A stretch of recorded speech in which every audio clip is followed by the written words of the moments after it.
Welcome to Purpose Over Perfect. I have Mike Pickles here with me. Mike, first off, let me say welcome to the show and for being the very first male that I have had on my podcast in 3 years.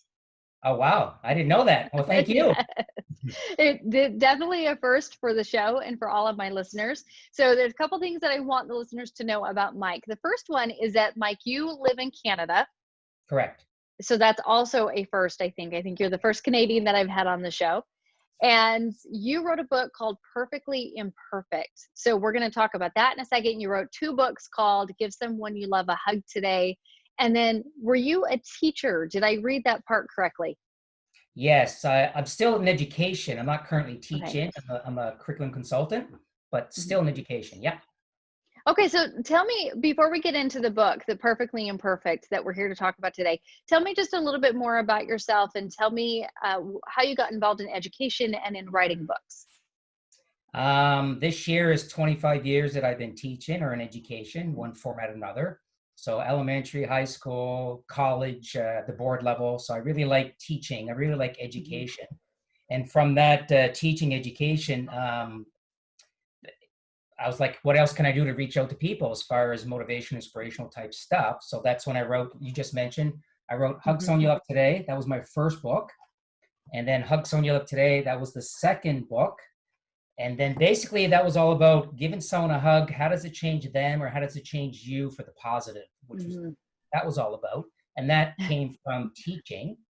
And then the third book was, which you're going to talk about, I think today, is called Perfectly Imperfect. And basically we are all dysfunctional in our own way. We're not perfect. We make mistakes. We have hiccups. We trip. We fall. We go backwards sometimes, but we're still all perfect in our own little way. So those 3 books came about from teaching. And then from that, I started doing some motivational, inspirational speaking at conferences and in services and whatnot. Mostly education, but other stuff as well, other avenues as well, I should say. And then lately, since April, I started podcasting called The Daily Dill. Saw that. Yeah, called The Daily Dill because my last name is Pickles, so a play on words, The Daily Dill Podcast. I thought that was very clever, by the way. Thank you. I like your podcast name. Tell me, and we'll get back to the books in a minute, and just so everybody knows, all of those are on Amazon. I found them all on there, so they can too. Correct. And tell me a little bit about your podcast. What are some of the topics that you talk about? Who's your audience? That kind of stuff. Mostly when I think I have 16 episodes to date. And usually when I do them by myself, it's inspirational, motivational type stories or agenda or fashion. But I've had a few interviews as well. The interviews, I sort of let them go what direction they want to go, but I pull it into a motivational, inspirational type thing. Like I've had a few musicians on there, singers, and basically, how did you keep going? What motivated you to keep going? Because as you know, singing musicians, it's a hard gig. So what pushed them to keep going? What was their motivational factor to keep going? So everything's motivation, I guess. No, I really appreciate that part because really you talk about don't ever give up. I didn't realize this when I was younger. I don't think a lot of youth really understand that in order to be successful, you have to keep going. It's not an overnight thing. And Right. I think there's a misconception that it is. That's right. Like I always say, my son plays hockey, like quite high level. And when he wasn't at that high level, even though he is now one of the things I always say after the hockey game or after practice, when I go back, the first thing I say is, how's your game? Like, tell me how you played. How can you improve? And one of the things I always say to him is there's no elevator to success. You have to take stairs one at a time. And sometimes you even have to go back a few, but just keep going up. And more so, don't look at the top of the stairs because it gets overwhelming. Just go step by step by step, and you will get there. Yep, I appreciate that. So let's talk about the book Perfectly Imperfect. There were a couple chapters that I pointed out to you that I said, these are the ones I want to focus on. But first, give us an overview. Why did you write the book and what is it about? So the book Perfectly Imperfect, basically, again, was from my son, God bless him, playing hockey. So he played a hockey game. I think we were about 2 hours away from home, the arena where he played. And we were driving home, and I was asking him, how did you play, first of all? And then we got into some father-son chit-chat, and I said, basically, how does that expression go? If I knew then what I know now, type thing. So I said, and that's basically what my book is all about. I said, if people knew, and if I knew, and my son, because I was talking to him, I said, if you follow these 7 things or 6 or 5 or 4 or whatever of them, then your life be a lot easier. So the book is based on 7 chapters or 7 pillars, and I'll just say them. But the first one is that you are enough, because sometimes we think that we're not good enough. So I keep telling him, you are enough. You're all it takes to make it in this world. Number 2 is life is your responsibility. So even though you are enough, you have to take a responsibility and accountability. And today I find that that's lacking sometimes. And I see that in the teaching profession as well. Number 3, take more risks. Now, when I say take more risk, I mean calculated risk. I don't mean being silly and foolish and get yourself in trouble. So calculated risk, healthy risks. Number 4, never stop learning. I think that's obvious. No matter how old you get, to keep learning something different, something new. And it doesn't have to be in the 4 walls of a school. It can be podcasting, reading, learning to play guitar. It could be anything. Number like 5, a true educator. Yeah. Number 5, travel more. I'd love to travel. That's why I have my globe here. I love to travel, and people don't travel enough, I don't think. You learn a lot more from traveling than you do, reading a book. Number 6, open your heart. I've been guilty of that. Sometimes I'm very working on it better than I was, but I can be, what's the word? Grudges. So I'm learning to open up, forgive and forget. Maybe not forget, but at least forgive. And number 7 is the one I do most of my conferences and talks on is live a life of balance. As you know, it's a high-paced, fast, go, go, go world. And we need to take care of ourselves, because if we don't have a happy life, then it's going to show. Yeah. So let's go back to a couple of those first chapters, and I really want to dig a little bit deeper into at least the first 2 if we can. So talk about you are enough, and that's something I see a lot of people talking about a lot more on social media, but I see even more of the perfect feeds, the perfect Instagram, things are photoshopped as they always were when I was younger, as I remember just in magazines. So let's talk about the you are enough part. The you are enough. When I grew up, it wasn't sort of the best upbringing. My parents were good. They did the best they could, but it was a rough upbringing. My dad was in the Navy. He was gone a lot. He was gone 10, 11 months at a time. So mom brought us up. There were 7 of us. So we went out without a lot. There were lots that we didn't have. But anyway, we made it work. So I find when you're growing up, like you just said, especially with social media, we're always comparing, contrasting. Your neighbor gets an RV, they get a new truck, they get whatever it is, they get brand new clothes, new sneakers, whatever it is. And with social media today, we're always comparing and contrasting with somebody else. So I don't think people should. I mean, you get bulimics, anorexic, you get suicides, you get alcoholism, you get, name it, it's happening because people, especially today, because again, I'm a teenager, I see it in schools. People are comparing themselves to somebody else. When you already have it within inside you, you're the perfect human being. You really are already. Now, there's things that we can tweak and make a little bit better about ourselves. Absolutely, all of us. But within that little square, within that frame, I think that we already are good enough. We have to just remember that every day you wake up, look in the mirror and say, I'm good enough. I can do it. I can do this. I call it this self-fulfilling prophecy. So if you're trying out for, I don't know, if you're going for a job interview, if you're trying out for a hockey team or a soccer team or whatever it is, and you go there with that mindset that I'm not going to make it, I'm too slow, I'm not smart enough, I'm too ugly, I'm this, I'm that, whatever it is, fill in the blank, then chances are, you're not going to make it.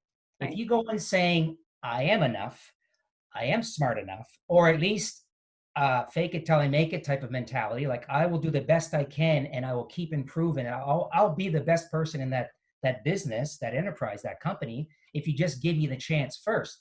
So if you go in with that positive attitude that I'm here and I guarantee if you hire me, I'll be up here. So, but you have to get your foot in the door first, right? And if you go in with a negative attitude, you're not going to make it. So I know how hard it is to even just convince adults that they are enough, right? That seems to be a really difficult thing. But as an educator and as a parent, do you find it's really hard to get youth to accept that? Absolutely. And one of the best ways or easiest ways, I shouldn't say easiest, but one of the best ways I've noticed was to use their peers. Because they come, when they're younger, we have 2 boys, one's 15 and one's 6. The 6-year-old still listens to us. The 15-year-old, not so much. He's got his own independence, which is fine. I I went through it. understand. Yeah.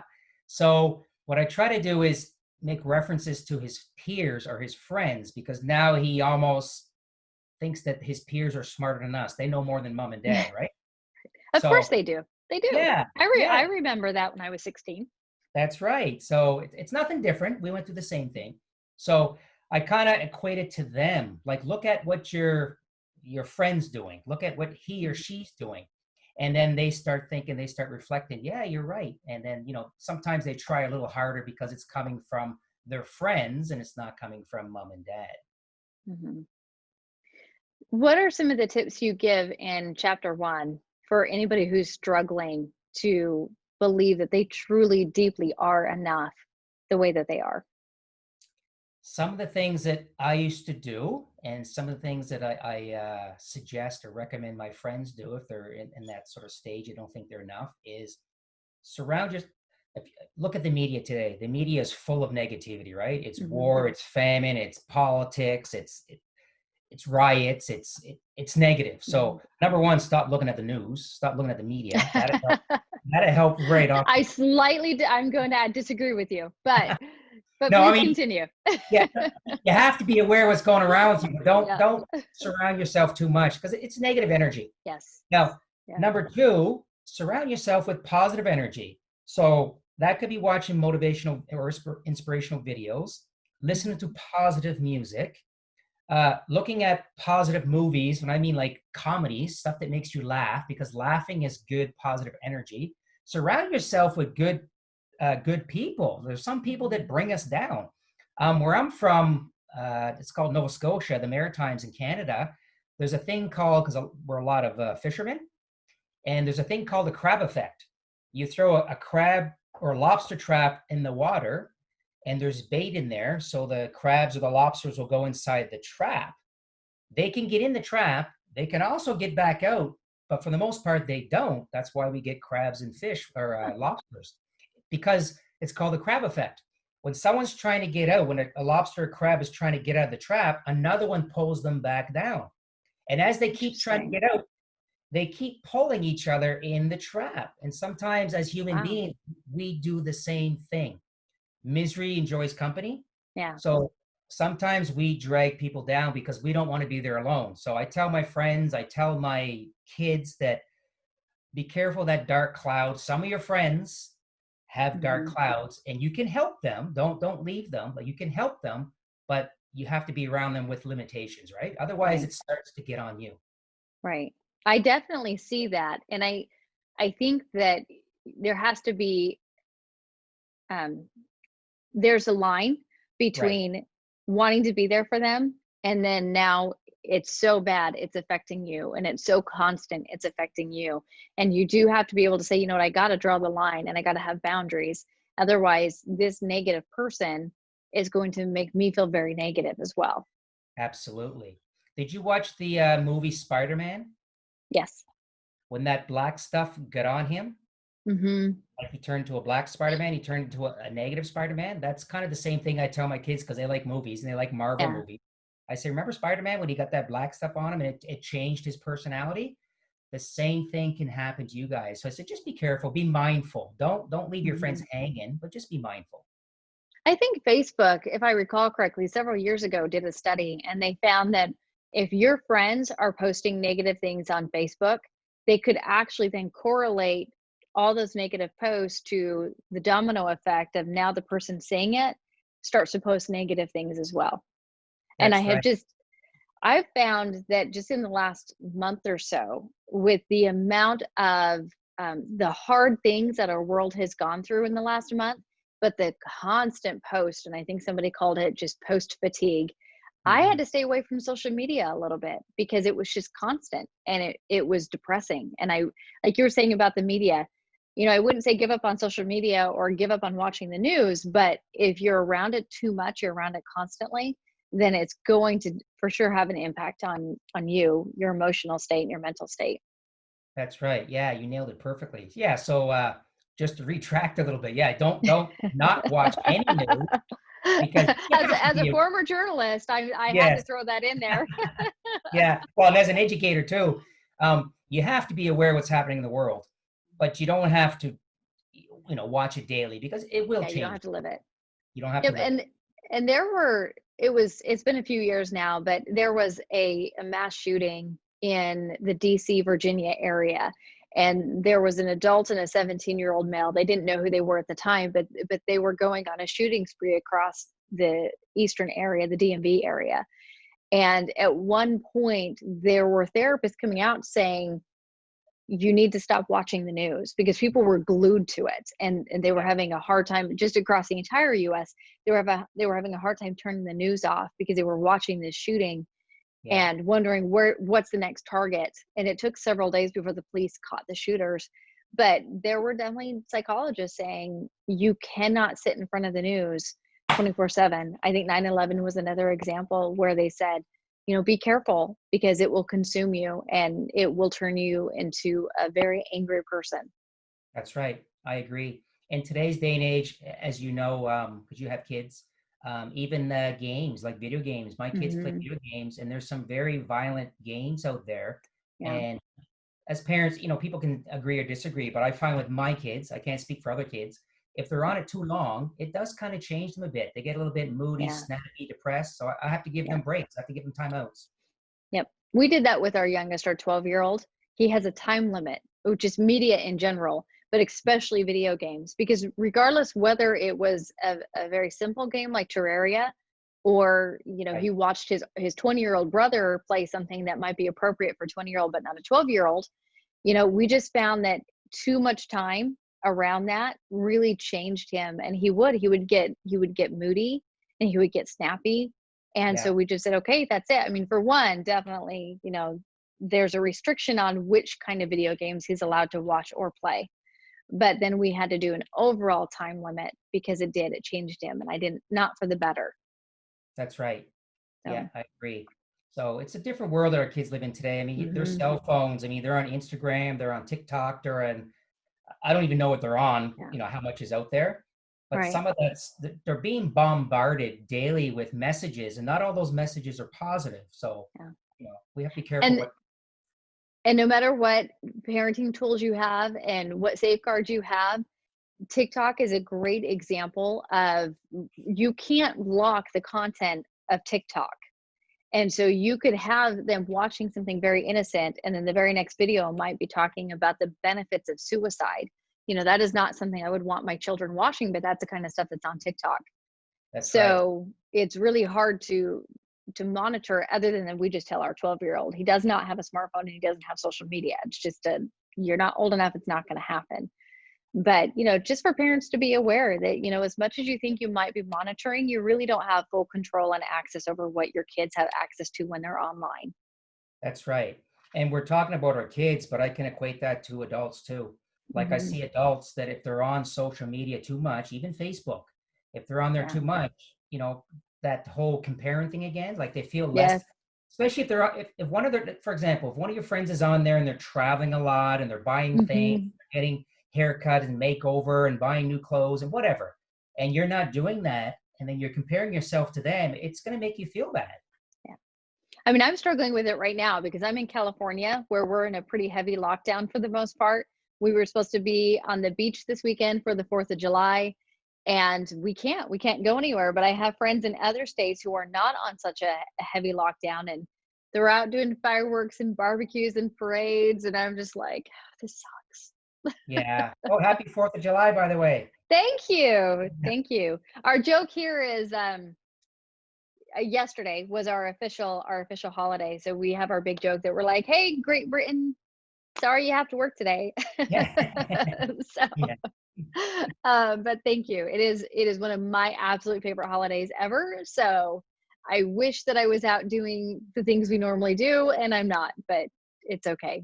It's all Yeah, right. Next year, everything should be better next year, right? it will. So I'm gonna have hope. Lots and lots of hope. So let's talk about chapter 2. Tell Okay. me about chapter 2.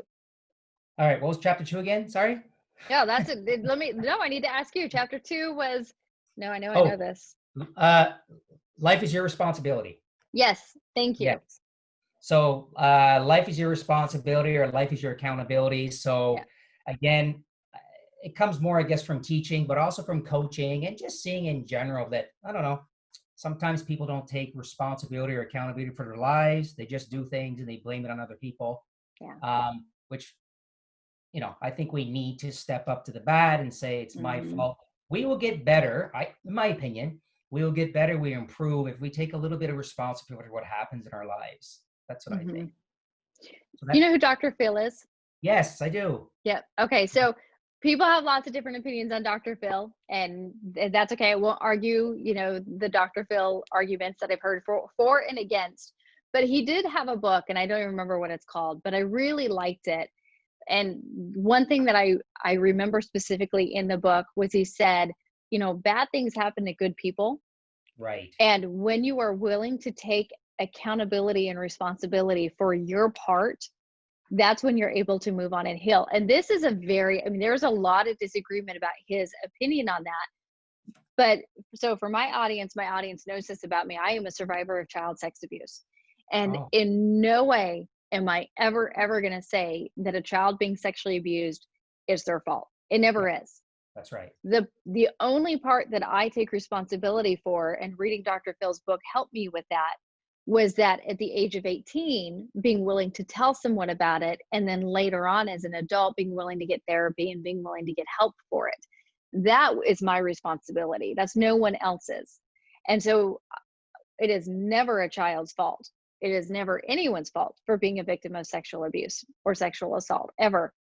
But I do take responsibility for getting the help and being able to grow and move forward. And without having read that, I don't know that I could have said, hey, that's on me. And when I took that responsibility on, I was finally able to start to heal and move forward. So, this is a hard topic for some people, but I'm very much a proponent of take responsibility for what you can and what you're responsible for. Yeah. First of all, I applaud you. I mean, what you just mentioned, first of all, it's hard to say. Yeah. Number two, I mean, you're very successful today and doing great things. So good for you for moving forward, number one. So we can't let that pass. I say it calmly because I've just been saying it for I've been talking about it for a long time now. So. Yeah. I mean, you said it enough now. You can say it without, going to tears and whatnot, but still it takes a lot of strength. Even if it's been 20, 30, 40, 50 years, it takes a lot of strength.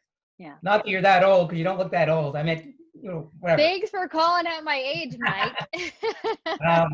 But what I always say too is that like life may give you a cactus, but you don't have to sit on it, right? So take some responsibility. I mean, there's different levels, and like you said, I don't want to go into everybody's life situations because somebody might say, "Look, this happened to me, and I'm not taking responsibility for it." That's okay. Whatever your life is, your situation is, that's yours to own. That's yours to deal with. But mine and my kids, I always say, you take responsibility, you step up, you take accountability, you move forward, you learn from it. You get stronger by learning from it. What was the catalyst for that chapter being in your book? Probably, honestly, I'd probably have to say I didn't have a very good relationship with my mom growing up at all. Like I barely knew her. We moved away with my dad, and my stepmom is my mom. But anyway, so my maternal mom, birth mom, she died. She was actually murdered. She died before I had a chance to make amends, which is why one of my other chapters says, open up your heart. So when that all happened, I was like, Mike, like you have to start taking responsibility. Like she did the best she could under the circumstances. Maybe it wasn't the best I thought I deserved, but she did the best that she could under the situation that she was going through. So I got to start taking some responsibility and stop saying, well, because of my mom, this happened to me or this happened. So I was kind of using that as a crutch, kind of using that as an excuse. So things would happen to me and I would just blame her. Yeah. So when that happened, I said, well, number one, she's not around anymore. So I can't blame her. Right.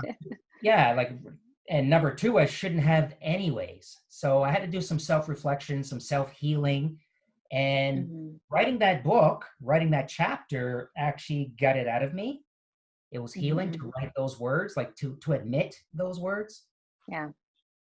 So that's, yeah. So that takes a lot. That takes a lot of courage. One of my abusers recently passed away, and that was difficult. I thought that I was doing really well. And then I had to make the choice whether or not, because he's a family member, whether or Mhm. not to attend the funeral. And I did. And I knew, like deep down, I knew that I needed to do this in order to have closure. But I Right. also knew that it was going to be really hard. But I did, I attended, and I really did walk away from that feeling like I got the closure that I needed. And so sometimes you have to really look and you have to dig deep. And for other people, going to the funeral would have been harder. So I don't say always going is the answer, but digging deep and saying, what do I need so that I can say, I need closure from this. I need to stop being angry about this, and I need to be able to just move forward. And I look at him and I think of, for as wrong as it is what he did, he was also a victim of significantly worse abuse than what I went through. And Yeah. so now I can look at him and say, you know, maybe he did the best he could with what he had at that age. Right. And I have to look at that, and I have to try to empathize with him and move forward. Yeah. You're right. It gives you closure. Hmm. So, and it has to happen because you need that closure. Yeah. But good for you for going through that too. Geez, you've done quite a few solid things to get through your journey. It's been, I mean, it's been a good 20 some years. Yeah. So, it took me a while. I did not have any of the healing or the closure in my 20s. And what I noticed looking back was that I made a lot of really bad decisions in my 20s, decisions that ended up affecting my children. And Right. so, without being able to heal and move forward, I was then affecting my kids. I was affecting myself by not going through the healing that I needed. And once I did, and by the way, it was a several years process. Like I said early on, nothing is overnight. So the That's healing took several years. that's right. And you look back, and now I'm 40 now, and I think, well, I make significantly better decisions. My life is in a way better place than it was 15 years ago. And I don't think it would have been if I hadn't done that. Yeah, I agree. I remember reading once, what's her name? J.K. Rowling, the author of Hmm. Harry Potter, and she said that there's an expiration date to blaming your parents. And Yes. one, I just woke up and I just admitted to it that the date has come. Well, the date was long past overdue. So Right. I just matured, I guess. Are there any tips in chapter 2 that you can give to the listeners for, what are some steps that they could take if they're struggling with this part? Well, the biggest step I would give or suggestion I'd offer is it comes in your own time. Like you can't be forced, you can't be pushed. You feel it when you feel it. Like it took me a long time to admit it, to come to it, to mature. I mean, I was how old was I? In my 30s before I finally. They say men mature a lot later than women. Well, I guess it's true. Like I just kept hanging on to that grudge. And then I Hmm. just literally woke up and snapped like magic and said, I'm done. I can't do this anymore. I have to forgive and forget. I got to take responsibility, accountability, and move on. So the biggest suggestion I will say, it will come to you. Like you'll feel it, you'll heal it, you'll hear it. Your wife, your boyfriend, your kids, whoever, your best friend, nobody can push you. They can Hmm. suggest, they can recommend, but when you're ready, you'll be ready. You'll know it, you'll feel it. And when it does come, though, you have to act upon it. Like you have to have enough maturity, forgive and forget mentality, mindset to let go. And when you do, oh my God, as you know, it feels so light. Hmm. It's like people just cut off weight off of me. I feel better. I know I'm a better parent. I'm a better partner. I'm a better friend. I'm a better everything because I let go of those weights that have been holding me down. Hmm. So, and That's really good. yeah, and also obviously, if you can't do it alone, which I did, I'm lucky, not because I'm better, I just was able Mm. to seek help. If you need Yeah. a psychologist, psychiatrist, a counselor, it's not a bad thing. It's okay Yeah. to look for help. Yep. I'm a very big proponent of counseling. Yeah. So I recommend it for everybody. Yeah, that's right. Because sometimes it has a black shadow, but it shouldn't. Yeah. It's okay. Yeah. It's healthy. Hmm. Even if you don't have a major trauma, I think it's really healthy. Correct. Yeah. So, okay. So before I ask you the very final question, I have another question that I want to ask you. Yeah. I've never been to Canada. Have you been to the US? Yes. Yes. Okay. So Uh, what is the biggest difference between the two countries? Honestly, there's not a lot of difference. People say that, like they say, "Oh, don't go down to the States because it's violent and they're not Really? as friendly as Canadians." It's not true. Like 20, how old is my oldest son? 20 years ago, I went to a teacher friend of mine from Austin, Texas. We went to and we camped in your KOA campgrounds. Yeah. We went to Florida and we camped all the way across to California. So we went coast to coast. Mm-hmm. And we stopped in every state along the way. We went up and down some of them, but we didn't hit Okay. all of them. And just amazing people. So there's Yeah. besides the accent, I mean, there's a few things that are different, of course, but overall, it's the same. I mean, we're Mike, cold. you realize we don't have the accent. You have an accent. You don't have one. You No. don't. You're in California? Yes. I'm not from California, but yes. Yeah, you don't have one. I don't hear one unless you're No. like a surfer dude or something. You don't have one. But No. um, some places, like when I was in Louisiana, when I was in Austin, when I was in Oh Alabama, yeah. like Georgia, Mm-hmm. like they have Okay, accents. they have an accent. My Yeah. husband's from Louisiana. They Oh, definitely have an accent. there you go. I'll give you that. And in Utah, so I'm from Utah, and he says you guys don't have an accent. You just don't know how to pronounce certain letters of the alphabet. Oh, yeah, yeah. You skipped them. Yeah, Yes, we do. We skip them apparently, according to him, yeah. which he makes fun of me every time I say certain words. No, I loved it down there. We're down there for Yeah. the whole summer. I did it for almost 6 weeks. We went from coast to coast. So being a military family, I think I've been to probably about half the states at this point. And I Okay. will say there are definitely parts of the US where I'm like, yeah, you know what? I wouldn't recommend that. There's definitely parts where I'm like, Yeah. maybe not the friendliest. But Yes. when you're in Utah or in the South, or you're just in certain parts of the country, oh my gosh, are they friendly? Yeah. Very, very friendly people. But it's the same for Canada. Like if you're like, Mike, Mhm. we're going up there to do a family visit, family tour, trip. Where should I not go? There's Yes, places too that you should not go. I will Just ask you first. yeah, it's just not safe, right? Hmm. So, but yeah, but However, I can say there's definitely times of the year also. There's a photographer that we know that lives in Canada, really, really great photographer, really great guy. But yeah, sometimes on his Facebook posts, I mean, he's like telling me there's 20 inches of snow, and I'm like, it's like 80 degrees here. yeah, So definitely I would avoid certain times of the year also. yeah. Like unless you're going to British Columbia, BC, Hmm. Victoria, and Vancouver, because they're basically well north of you, California. Yeah. Basically, Vancouver, Victoria, BC, it doesn't snow. Once in a while they Oh, have good. yeah. So there you can go. But Okay. the rest of us, yeah, we get snow. Yeah, I'm not a fan. Not a fan of that part. So that when I think of Canada, I just think it's cold. It is. I've heard Canadians are very friendly, Yeah. but it's cold. So, Like we live in the Northwest Territories, which like you have Alaska and then the mhm. Yukon, Northwest Territories, and then Nunavut, where Okay. the indigenous people live. And it gets to minus 50, minus 60 with the wind chill. Like it really Celsius. Not doing it. Yeah, Not it doing does. it. But we get used to it. Wow. So you like it?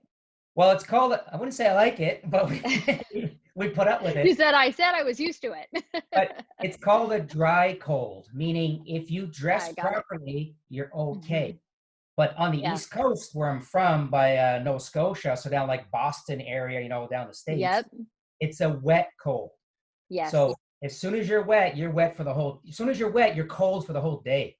Right. That's So it's, how so Idaho is a dry cold, okay, and Boston East it, yes, it, it would, I guess, be the wet cold. It's miserable. I yeah, never thought I could be more miserable than winter in New Hampshire area. exactly. I'd rather be minus 50 here than minus 10 back at the East Coast. Yep. Yep. Yeah, I agree. it's different. Okay. So, Mike, let me ask you the question I prepped you for at the very beginning. The last question I ask everybody on the show. What is the one piece of advice you wish that somebody had given you when you were younger? Yeah, and that was a good question. By the way, you can tell you're a journalist because you're asking some good questions. Oh, well, thank you. I Yeah, I hope so. no, I'm enjoying your podcast number one, but also well, first Canadian, first male, so thank you for that. But A lot of firsts today.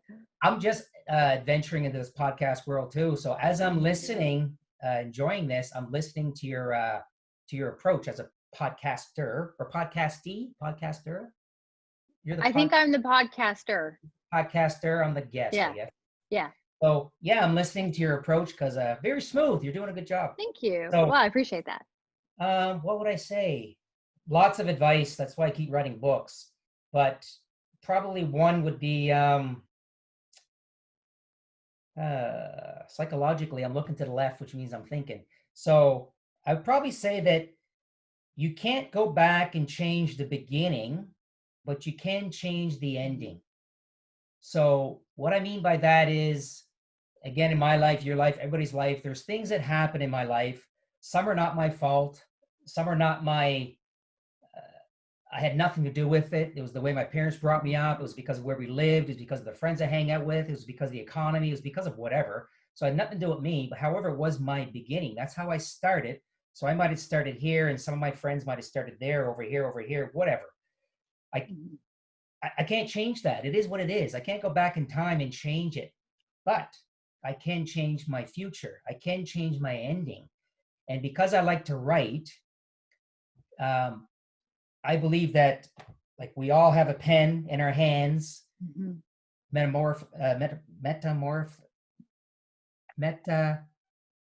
what's the word? I don't think, are you looking for metamorphosis? In analogy wise, although Oh, we okay. have, yeah, although we have the pen, we basically can write or rewrite or change our ending, right? So where's Mike going? I can change that direction. Sometimes day by day, week by week, month by month, year by year. It might take a long time, but I can change the direction I want to go. It could be the complete opposite, 180 from where I started. And that's part of that responsibility, accountability, all that stuff. So what? I started here. I can end up here. So I would say you can't change your beginning, but you can change your ending. That's what I would say. Hang in there. Be positive. It won't happen overnight. It might take a lot longer than some of your friends or family members, but that's okay. It's your journey. It's my journey, and that's their journey, and you shouldn't compare.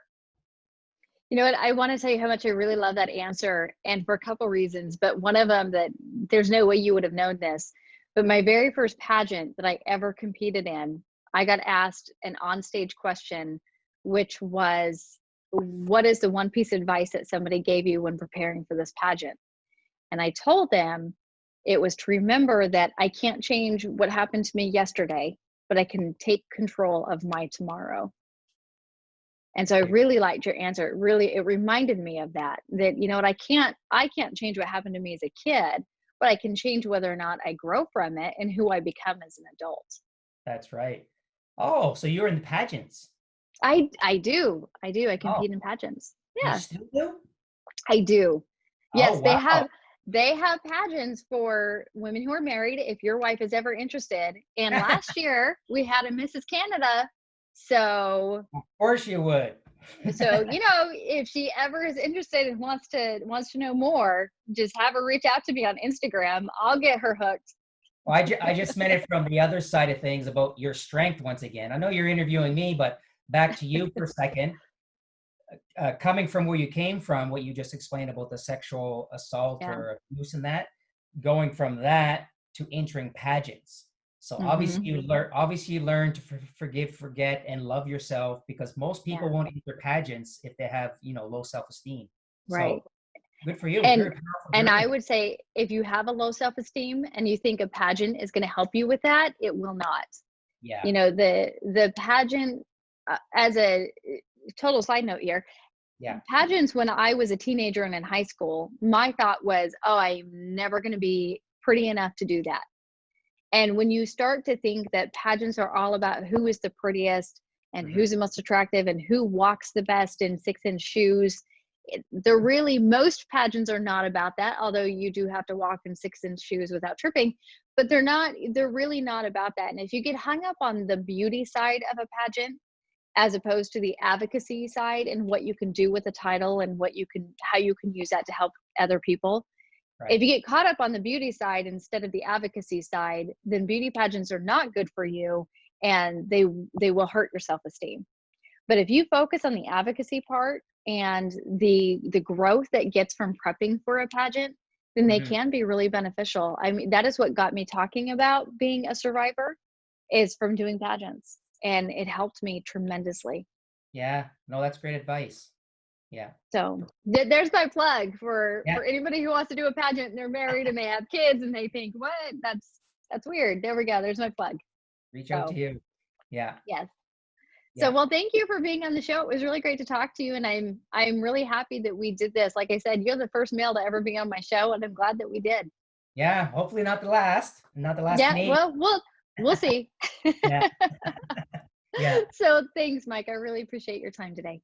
Thank you. I appreciate your time. And good luck to you. Thank you. Okay, so Mike, that's Yes. where I'll cut it. So just Yeah. make sure that you get me all the links you want me to put in the show notes, and I'll put them in the show notes on the podcast and in the YouTube version. Okay. So just send it to your Instagram. Yes, that would be fine. That or my Okay. email. It doesn't matter, either one. Okay. So, and then your show will probably come out next week. So, Perfect.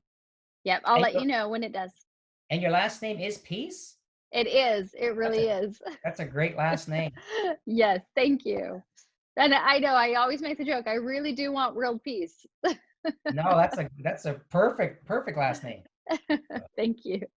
Thanks. Well, it was good to talk to you. Thank you, Mike. Likewise. Enjoy your supper. Have a good weekend. Okay. Bye-bye. Thanks for listening. If you like this show, make sure to subscribe and share with a friend. And don't forget, be the change you wish to see in the world.